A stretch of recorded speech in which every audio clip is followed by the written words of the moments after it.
Querido Pai amado, a gente agradece por as horas sagradas do sábado. A gente pede que o Senhor possa estar conosco nesse estudo, que a gente possa entender a importância do Marcos de 2014. Ajude-nos a olhar com a perspectiva correta, a conseguir entender aquilo que o Senhor está querendo mostrar para a gente, Pai. É esse o pedido, em nome de Cristo Jesus. Amém. Boa noite a todos. Eu vou compartilhar a tela, isso vai ajudar a gente a dar prosseguimento.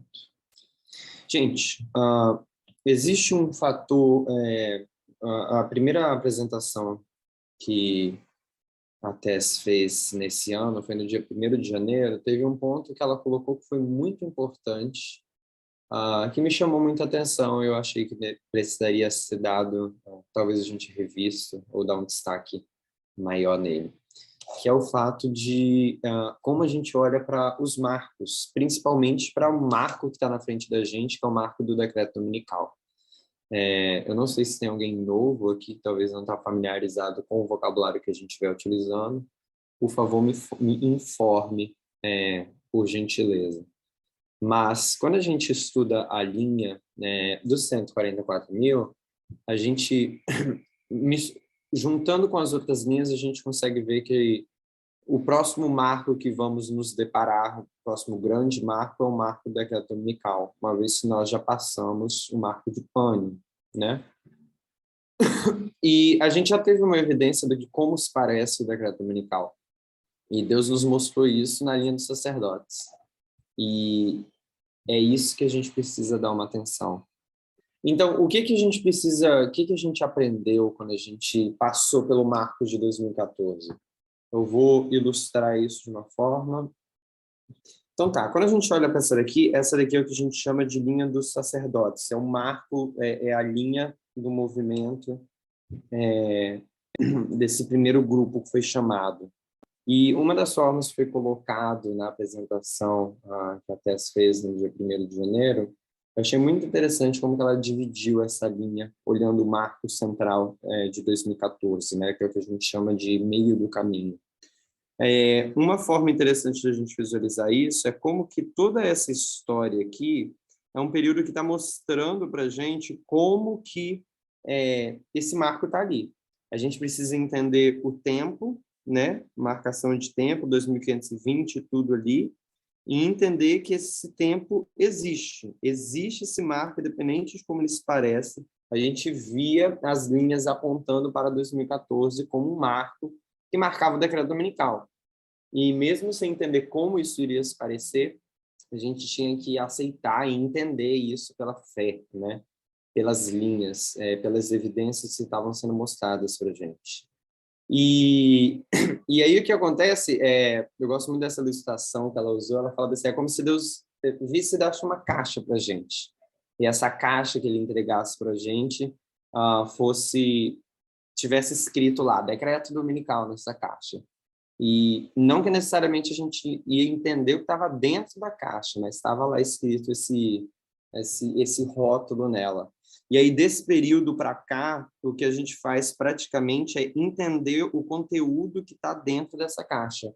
Porque quando a gente abriu essa caixa de 2014, a gente tentou encontrar coisas ali que a gente não viu. A gente tentou procurar uma lei no Congresso, a gente tentou ver o Obamacare como um exemplo do aumento de taxação e tentar associar isso com o decreto dominical ou algo relacionado a Hillary Clinton.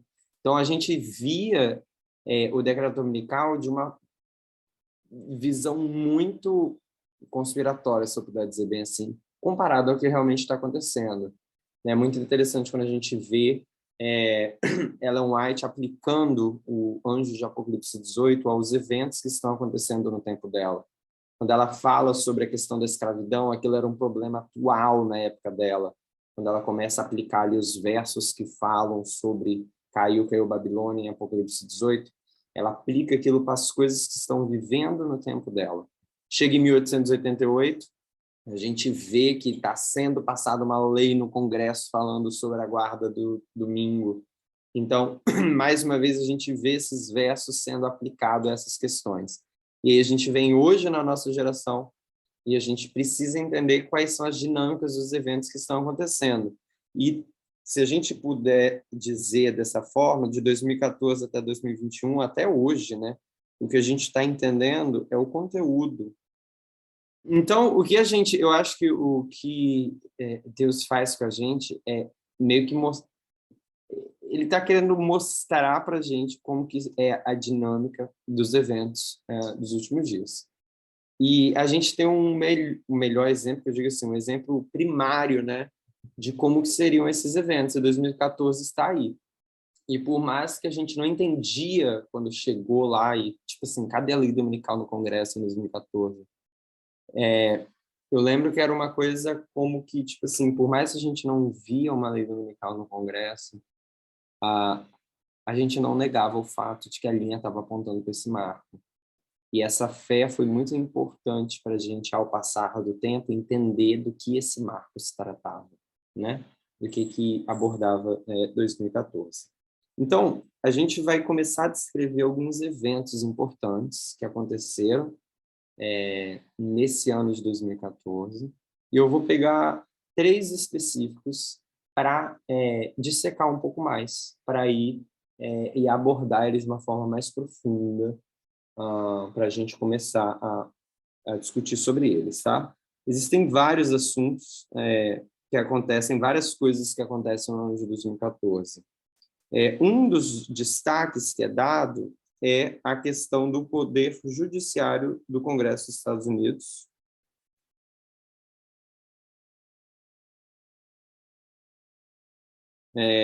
onde Mitch McConnell, que é o líder republicano no Senado, ele tomando ali a maioria do Senado americano, ele veta muitas das indicações que Obama faz de juízes na nação americana. Então, isso é um dos eventos marcantes nesse período administrativo que acontece em 2014. A gente não vai discutir necessariamente sobre isso, eu vou listar vários e eu vou falar qual que a gente vai discutir. Esse daqui a gente vai conversar, que é o Hobby Lobby.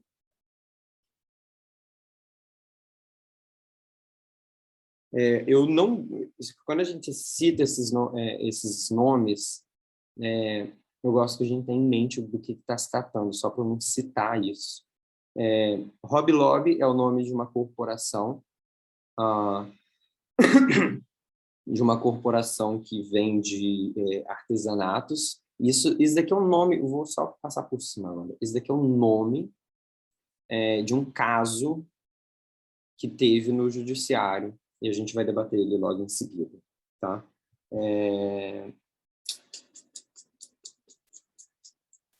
Vamos falar dele logo agora, para não ficar soltando um monte de nome estranho de forma aleatória. Vamos lá, Hobby Lobby. O caso, na verdade, não se chama Hobby Lobby, é Hobby Lobby versus o nome de outra pessoa. Na verdade, a primeira aqui. Eu esqueci como é que é o nome dela. Burwell.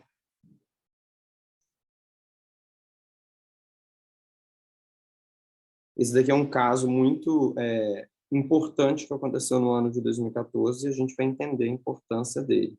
O nome do caso se dá entre as duas pessoas que estão brigando na causa, né? Burwell e Hobby Lobby.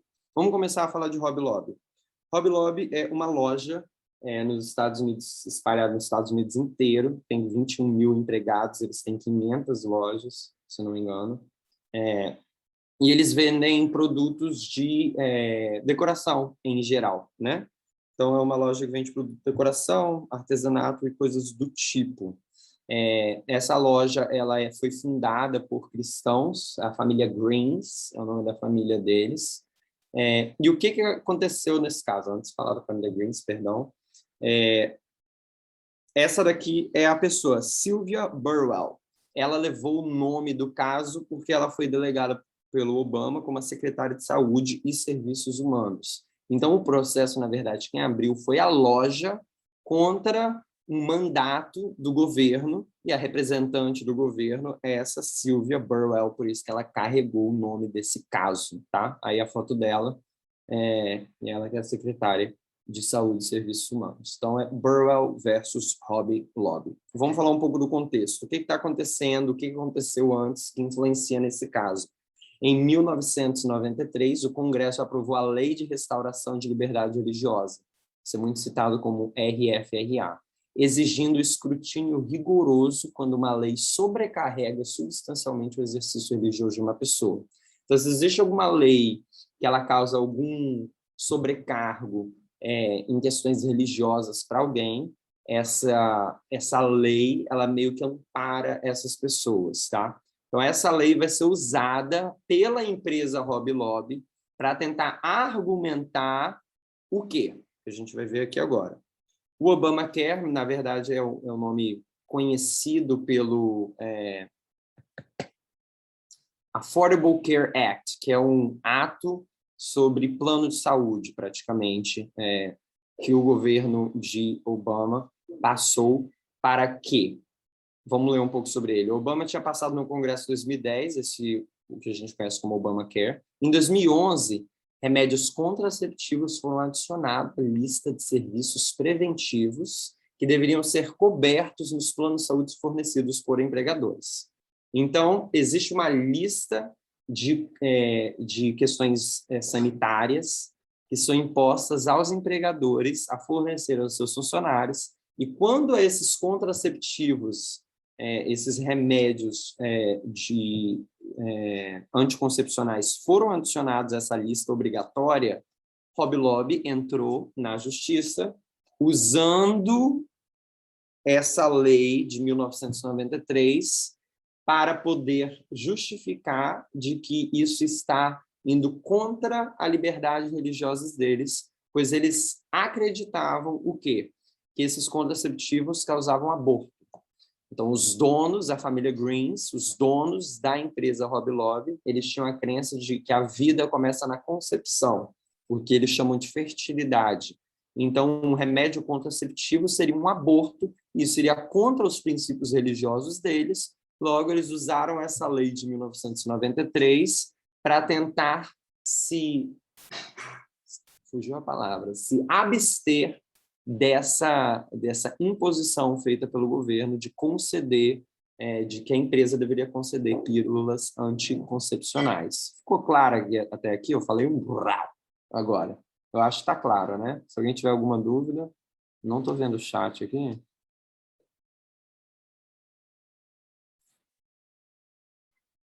Tá? Então, vamos dar sequência. Hobby Lobby acreditava que 4 anticoncepcionais constituíam um aborto, pois em suas crenças a vida começava na concepção. Acho que está um pouquinho atrasado aqui o meu compartilhamento da tela, mas eu só estou lendo o que está aqui. A questão que foi debatida entre os 9 juízes, 9, 5, 4, 9, os 9 juízes da Suprema Corte, isso foi parar na Suprema Corte dos Estados Unidos, foi debatido praticamente sobre qual princípio?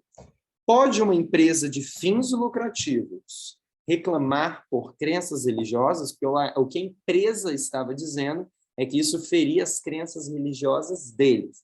E por isso que isso se torna um caso muito importante para a gente entender o que representa a lei dominical e como que isso já é visto, seus traços aí em 2014, praticamente nesse caso, que é a primeira vez que a Suprema Corte dos Estados Unidos vai autorizar uma lei de liberdade religiosa que seria para a pessoa e aplicar isso para uma empresa. Então, a empresa Hobby Lobby ganhou essa causa e a gente vai ler um pouco aqui sobre o comentário da maioria e da minoria em relação a essa questão. Vocês não estão vendo a minha tela, né? Eu acho que deve ter parado mesmo. Eu vou dar continuidade. Eu vou ler aqui, então, a opinião majoritária, quando o caso é finalizado, é votado, eles publicam uma opinião. Samuel Alito, representante aí da opinião majoritária, dos 5 votos contra 4, ele diz bem assim: permitir que Hobby Lobby, Conestoga, que é outra empresa, e Mardel afirmem as reivindicações da RFRA, que é aquela lei de 1993, protege a liberdade religiosa da família dos Greens e de Hans, que era outra família que também estava brigando aí nesse meio termo. Então, foi concedida aí essa liberdade religiosa para empresas. Eu vou ler agora a dissensão, né, ou seja, a discordância, escrita por Ruth Bader Ginsburg, que ela foi já muito mencionada em vários estudos. Eu acredito que todo mundo tem conhecimento de quem ela é, tá? Vou mostrar aqui uma fotinha dela. Vou ler aqui a dissensão dela, algumas pequenas partes, para a gente entender como que essa dinâmica foi argumentada. Ela diz bem assim: em uma decisão de amplitude surpreendente, o tribunal sustenta que empresas comerciais, incluindo corporações juntamente com parcerias e empresas individuais, podem optar por não aceitar qualquer lei, exceto questões tributárias, que julgarem incompatível com suas crenças religiosas sinceras. Então, essa é uma parte da dissensão dela, da discordância que ela escreve. Ela diz: até este litígio, nenhuma decisão deste tribunal reconheceu a qualificação de uma corporação com fins lucrativos para uma isenção religiosa de uma lei geralmente aplicável, seja sob cláusula de livre exercício ou RFRA, que é aquela lei de 1993. A ausência de tal precedente é exatamente o que se esperaria. Para o exercício da religião é característico de pessoas físicas, não de pessoas jurídicas. As organizações religiosas existem para promover os interesses de pessoas que aderem à mesma fé religiosa. Não é assim com corporações com fins lucrativos. Os trabalhadores que sustentam as operações dessas corporações geralmente não são oriundos de uma comunidade religiosa. Ela diz em seguida, mais para frente: a corte, eu temo, se aventurou em um campo minado. Então, isso daqui é para a gente ter uma visão de um evento que foi realmente histórico na corte americana em 2014. É um caso onde a corte entrou em um campo minado, decidindo completamente, fazendo essa mistura de religião e Estado no meio religioso. A pergunta que eu fico para vocês é: a gente precisa ter uma lei dominical sendo passada no Congresso para a gente identificar como isso vai se parecer hoje? Então, eu acredito que esse caso é um caso que merece a gente dar uma estudada, dar uma pesquisada mais a fundo, porque, para mim, ele evidencia uma das características mais fortes da lei dominical, que é o quê? Essa relação igreja-estado e como que a comunidade cristã, principalmente protestante, está fazendo e girando para tentar fazer o quê? Com que o Estado se torne cristão, ou que eles possam ter aí liberdade religiosa para fazerem aquilo que eles entendem, que na visão que eu acredito é algo errado, pois essas questões sanitárias deveriam ser resolvidas, deveriam ser adotadas por todas as corporações. É muito interessante também, eu não coloquei aqui, mas eu estava lendo, que quando foi votado isso, Hobby Lobby, eles publicaram, não sei se foi no jornal ou se eles imprimiram panfletos, comunicando, falando do interesse que eles gostariam, né, uma nação sobre Deus. Que eles tinham interesse de que o governo fosse governado pela cristandade, de uma forma geral, que a gente pudesse ver assim. Então, essa é a visão protestante de como se deve parecer o Estado. E, para mim, eu acredito que isso é uma forte evidência de como que a gente deve olhar para esse próximo marco do decreto dominical e entender como que eles parecem. Acredito que nessa questão judicial, esse evento é muito pontual para a gente conseguir ter uma visão mais aberta do que simplesmente ver uma lei dominical no Congresso sendo passada, tá? Esse daqui é o primeiro ponto que eu gostaria de abordar. Vamos para o próximo. Eu tenho alguns poucos minutos. Vamos seguir. Não estou conseguindo compartilhar a tela.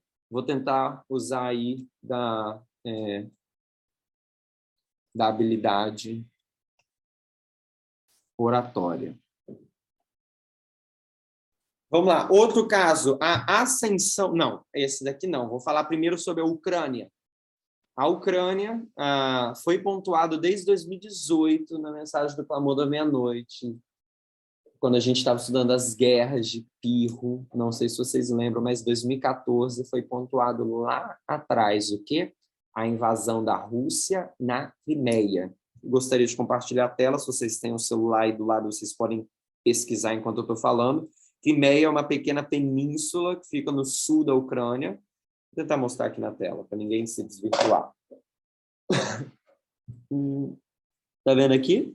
Aqui é o país da Ucrânia e aqui é a Crimeia, que faz divisa com a Rússia. Essa península da Crimeia, que é da Ucrânia, foi invadida pela Rússia em 2014. Putin simplesmente decidiu entrar com seus exércitos lá e ficou fazendo...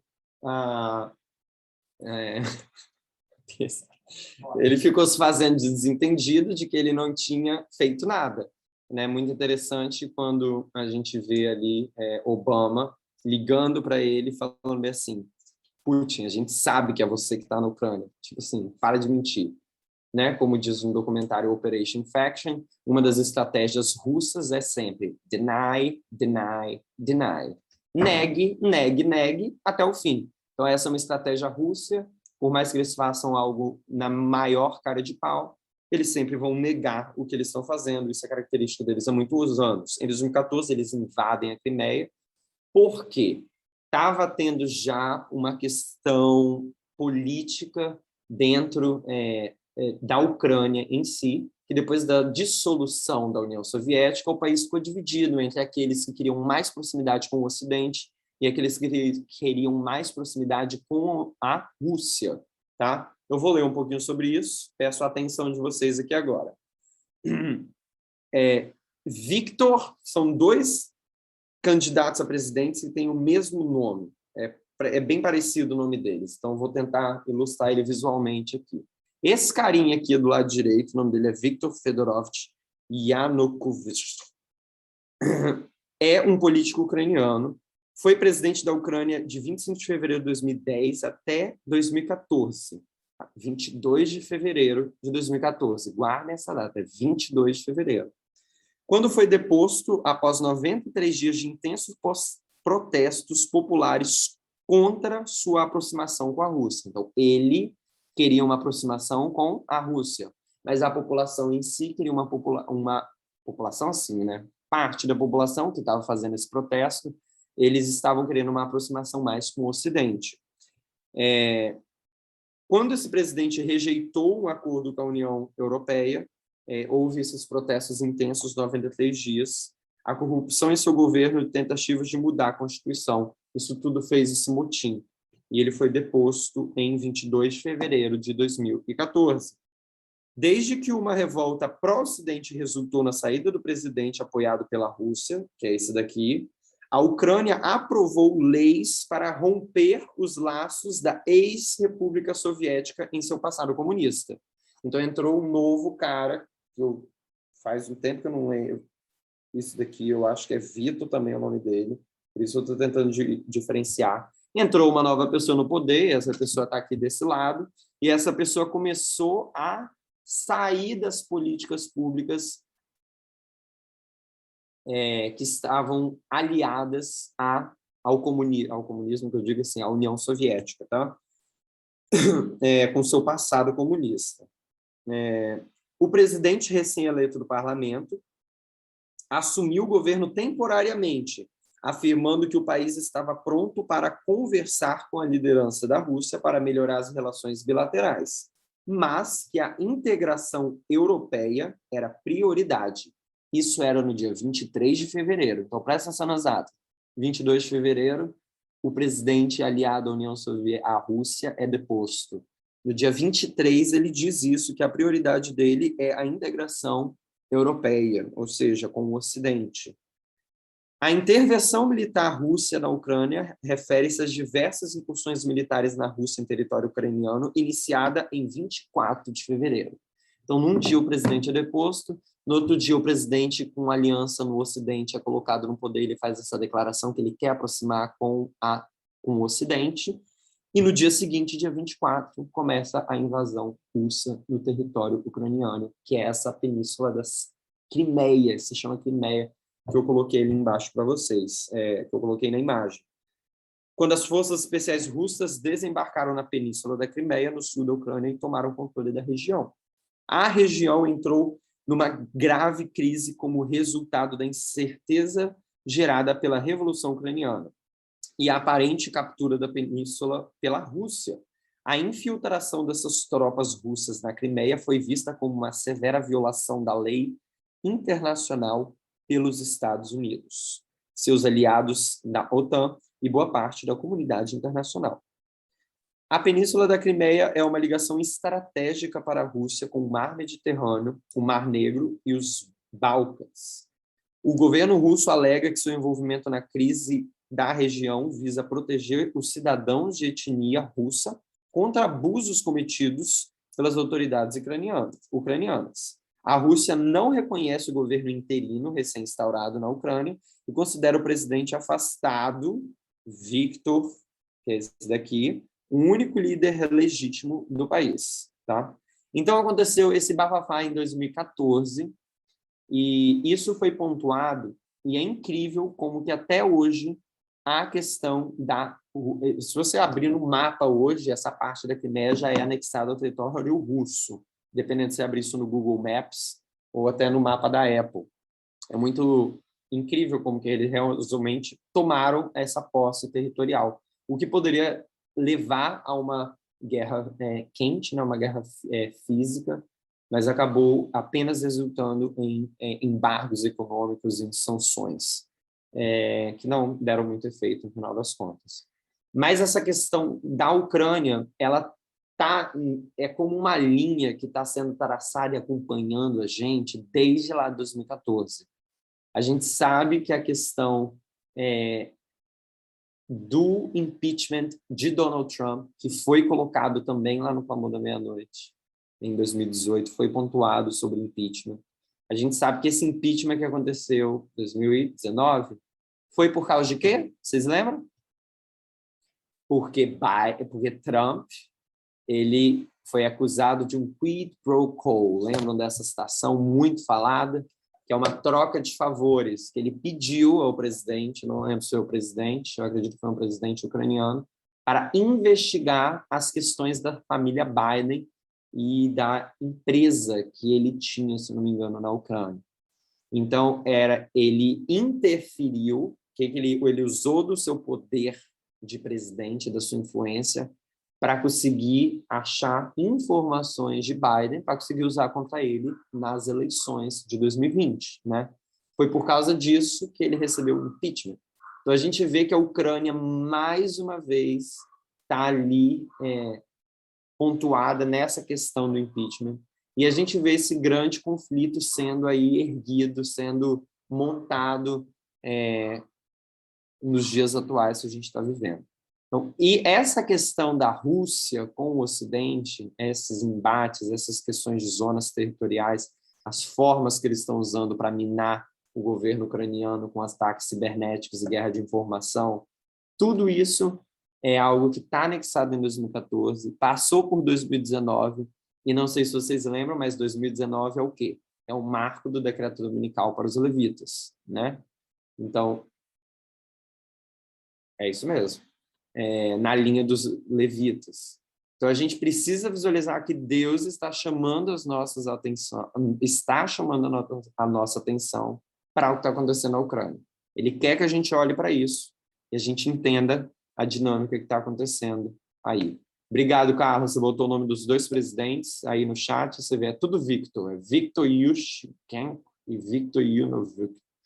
Então, essa daí é a segunda coisa que eu queria que a gente destacasse. E eu queria que a gente começasse a ver como a gente enxerga o marco de 2014. Que, às vezes, a gente quer pontuar tudo em um dia, né? E eu não acho que é isso que... O que eu acho que Deus está querendo nos mostrar é que Ele está chamando a atenção para a gente para o ano de 2014. Ele está chamando a atenção para a gente para todas essas questões geopolíticas que estão acontecendo e falando, presta atenção. Para a gente visualizar como que essa escalada vai se culminar de uma forma acreditamos ser maior no decreto dominical, no marco do decreto dominical, né? Que esse marco é uma série de eventos, como a gente consegue enxergar em 2014. Próximo evento muito importante que é para ser colocado, a ascensão de... Cadê o nome dele? Modi. A ascensão de Modi. Vocês sabem quem é Modi? Modi é Narendra Modi. Ele é o primeiro-ministro da Índia desde 2014. Esse daqui é o primeiro-ministro da Índia.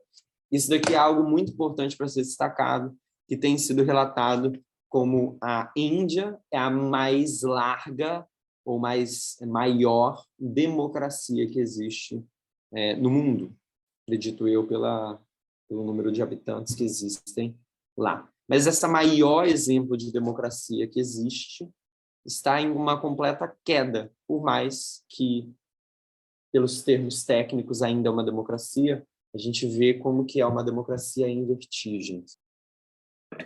Então, vamos lá, só recapitulando aqui, se você me perdeu. A gente está falando de 2014, como que esse marco é algo que Deus primeiro mostrou para a gente que existia a data, que existia esse marco, e depois, quando a gente chegou lá, a gente não entendia muito o que estava acontecendo. E com o passar do tempo, Deus foi nos mostrando o conteúdo, o que Ele quer que a gente preste atenção nesse marco. As questões geopolíticas, as questões do mundo que a gente precisa tomar atenção para conseguir identificar e conseguir interpretar corretamente os eventos que estão acontecendo na nossa geração. Tá? Então, a gente já falou sobre o caso de Hobby Lobby, tá? Que foi a questão da empresa, e como que o judiciário tomou esse partido, tomou essa decisão sobre isso. A gente falou sobre o caso da Ucrânia, que envolve essas questões do Rei do Norte e do Rei do Sul, de uma certa forma, a relação Rússia e o Ocidente. E agora a gente está falando sobre um exemplo que Deus está nos dando do que é uma queda da democracia. Que isso é representado pelo decreto dominical, né? A queda da democracia, a queda dos dois chifres, né? Que é representado ali em Apocalipse 13, o republicanismo e o protestantismo. A gente vê que isso representa também a queda desses princípios que foram a força da nação dos Estados Unidos. E a gente vê isso ilustrado no governo de Narendra Modi, que desde que ele ascendeu em 2014, teve um ponto de virada muito forte na queda dessa maior democracia no mundo. Tá? Eu vou ler um pouquinho aqui. Desde que chegou ao poder em 2014, Modi supervisionou uma transformação constante da Índia, da democracia secular, que foi imaginada pelos seus fundadores, em um estado majoritário e nacionalista hindu, que demoniza seus grupos minoritários, mina as liberdades civis e esmaga a dissidência. O senhor Modi chegou ao poder, agora estou lendo outra parte. Parte de seu apelo eram suas promessas de reforma econômica e uma Índia mais poderosa no cenário global. Mas muitos indianos também foram atraídos pelas raízes profundas de Modi em grupos nacionalistas hindus, como o RSS. A gente vai ver que, depois da ascensão de Modi, que é esse primeiro-ministro, a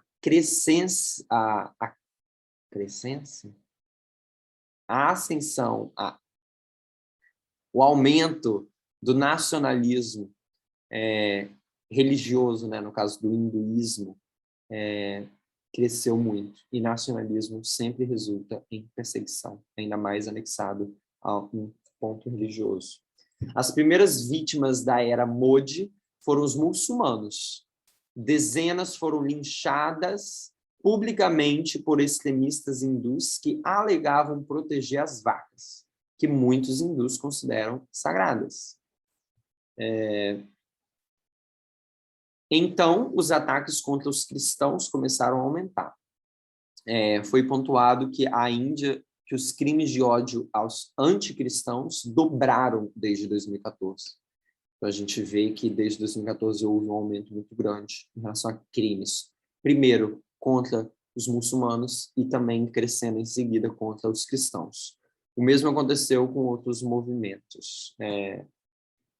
Aí agora eu vou relatar um fato que aconteceu, que é pontuado aqui. Deixa eu ver, eu acho que é no The New York Times. É isso aí. Um enxame de homens vestidos de açafrão entrou. Eles pularam no palco e gritaram slogans de supremacia hindu. Eles socaram os pastores na cabeça. Eles jogaram mulheres no chão, enviando crianças aterrorizadas para debaixo de suas cadeiras. Eles continuaram nos batendo, arrancando o cabelo, disse Manish Davi, um dos pastores que foi agredido. Eles gritavam: "O que você está fazendo aqui? Que músicas você está cantando? O que você está tentando fazer?" O ataque aconteceu na manhã de 26 de janeiro, no Centro Cristão de Brakendra, na cidade de Indore. A polícia logo chegou, mas os policiais não tocaram nos agressores. Em vez disso, eles prenderam os pastores e outros anciãos da igreja, que ainda estavam tontos por levarem um soco na cabeça. Os cristãos foram acusados de violar uma lei recém-aplicada que visa conversões religiosas, que reflete pelo menos uma dúzia de outras medidas em todo o país que provocaram um aumento na violência da multidão contra os cristãos indianos. Então tem essa lei que é proibido você fazer conversão religiosa. Vigilantes anticristãos estão varrendo vilarejos, invadindo igrejas, queimando literatura cristã, atacando escolas e assaltando fiéis. Em muitos casos, a polícia e membros do partido governante da Índia os estão ajudando. Revelaram documentos do governo e dezenas de entrevistas. Em igreja após igreja, o próprio ato de adoração tornou-se perigoso, apesar das proteções constitucionais para a liberdade de religião. Para muitos extremistas hindus, os ataques são justificados, um meio de prevenir conversões religiosas. Para eles, a possibilidade de que algum indiano, mesmo um número relativamente pequeno, rejeitem o hinduísmo pelo cristianismo é uma ameaça ao sonho de transformar a Índia em uma nação hindu pura. Muitos cristãos ficaram tão assustados que tentaram se passar por hindus para se protegerem. Então, isso daqui, após a ascensão desse primeiro-ministro hindu, Modi, a gente vê uma crescente do nacionalismo e do hinduísmo. Mais uma vez, é contra os cristãos, ok? Mas vemos, isso é uma representação do que está acontecendo no mundo todo. E muitos países têm isso nas suas religiões. Nunca quando se une igreja e Estado dá certo. Que fosse o cristianismo, isso daria errado e seria contra a vontade de Deus. Então aqui eu quis pontuar para a gente 3 pontos importantes para a gente relatar, para a gente entender o que o decreto dominical vai se parecer no futuro. A gente vê um exemplo no judiciário de como a corte está tomando decisões com completamente tendências religiosas. A gente vê a relação do Rei do Sul e do Rei do Norte, sempre ali ressaltando a Ucrânia, o que está acontecendo ali, algo que eu acho que Deus está pedindo para a gente ficar de olho. E o exemplo de o que representa uma democracia que perdeu seus chifres, se a gente puder dizer dessa forma. Por mais que não tenha um artigo pontuado, olha só, a Índia não é mais considerada uma democracia, é assim que a gente vê a queda de uma democracia hoje em dia. Você não necessariamente precisa alguém chegar lá e rasgar a Constituição. A gente vê isso na prática acontecendo.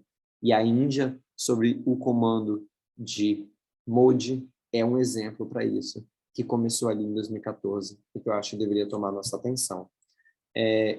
Esse daí eram os 3 pontos que eu queria ler a respeito, para a gente ter uma profundidade um pouco maior, mas eu vou citar outros que são de grande importância. Cambridge Analytica, tá? Esse daqui é um documentário muito importante que vale a pena ser pesquisado. Não lembro, eu acho que é The 4 News que fez esse documentário. Se eu não estou enganado, eu lembro que eu vi isso. Ele foi premiado como o melhor documentário no Emmy, tá? Que é a maior premiação que existe em relação a conteúdos. O Oscar do cinema, o Grammy é da música, o Emmy é da televisão e entretenimento. Tá? E tem um do teatro também, que eu esqueci o nome. Então, na premiação, na maior premiação, o Oscar do jornalismo, ele foi premiado como melhor documentário, que ele é chamado de Cambridge Analytica, onde a gente tem pessoas depondo como que eles fizeram esse trabalho para roubar os dados de milhares de cidadãos americanos. E aí, o que eles fizeram com esses dados? Eu vou tentar ilustrar de uma forma rápida e prática. Eles usaram esses dados para manipular a eleição de 2016. Como que eles fizeram isso? Eles pegaram e separaram as pessoas de uma forma rasa em 3 grupos. Aqueles que eram completamente da direita, eles não iam gastar tempo com esse tipo de pessoa. Aqueles que eram completamente da esquerda, dos democratas, eles também não iam gastar tempo com essas pessoas. Nesse meio termo, existem pessoas que estavam indecisas. Essas pessoas que tiveram suas informações roubadas foram bombardeadas de desinformação, teorias de conspiração e postagens que ativavam medo para fazer com que eles votassem Trump e tivessem medo de Hillary Clinton. Então, essas pessoas do meio foram que decidiram a eleição americana de 2016, que foi vencida por causa desse roubo de dados da Cambridge Analytica que aconteceu em 2014, que foi divulgado nesse documentário chamado Cambridge Analytica. Eu acho que é uma série de 4 ou 3 vídeos. Eles abordam uma pessoa falando que ele foi responsável por isso. Depois eles fazem uma entrevista com os responsáveis da Cambridge Analytica. É uma pessoa disfarçada de um representante de um país da Europa que vai ter eleição, e ele se passa como organizador da campanha de um candidato. E eles fazem reuniões, eles gravam essas reuniões, e a Cambridge Analytica revela tudo o que eles fazem, o que eles fizeram na eleição de Trump, o que eles estavam fazendo na eleição do Brasil, e eles mostram alguns casos, coisas que eles fizeram sobre isso. Então, é realmente um documentário digno de ganhar o Emmy de melhor documentário. E é muito importante, e ele reflete ali o que aconteceu em 2014. Essa questão dos dados, as redes sociais, a internet. Se alguém puder colocar esse link aqui no chat, souber onde achar esse documentário, no YouTube, você acha. Ele deve ter legenda para português. Outra coisa importante de 2014 é o movimento Incel. O movimento Incel significa celibatos involuntários. Esse daqui eu não vou falar muito sobre ele, porque eu não tenho muita... Esse documentário que eu estou falando não é o da Netflix, tá?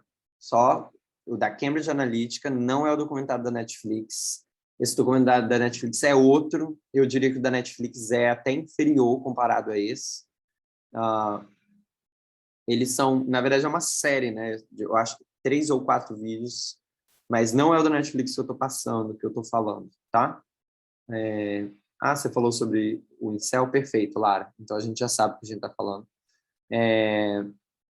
Mais coisas que aconteceram em 2014. Mudanças climáticas, eu vi que teve estudo sobre isso. 2014 foi esse ponto de virada da mudança climática no mundo. A gente tem o hacking, a Rússia hackeia o Departamento de Estado dos Estados Unidos. A gente vê a Rússia e a China se unem estrategicamente em 2014, e existe também a revolução do guarda-chuva acontecendo em Hong Kong, na qual a China vai e toma controle e toma Hong Kong para si. A gente também tem o ISIS, né, que é o Estado Islâmico, proclamando seu califato em 2014. Então tem uma série de eventos, todos envolvendo questões geopolíticas, e todos eles, de uma certa forma, englobam a questão do sexismo e a relação igreja-estado. E a gente precisa ter atenção para isso. Gostaria de chamar a atenção do movimento para isso, nesse tudo que eu tive a oportunidade de passar. Destaquei sobre 3 importantes. Se alguém tiver qualquer dúvida, pode me perguntar depois, tá? Meu horário já passou e é isso. Vamos orar? Ou alguém tem alguma pergunta? Dani, um breve Oi. comentário sobre a Índia. Pode falar. Estava vendo aqui, existe um índice anual sobre, tipo um ranking, não, das democracias de um instituto, E acabou de sair, eu acho. E Índia está um lugar antes do Brasil, tá no lugar 46, depois 47 vem Brasil, Nossa, depois Panamá, uau. Suriname, Argentina, e está classificado como uma democracia falhada, igual o Brasil. Só uma curiosidade aqui.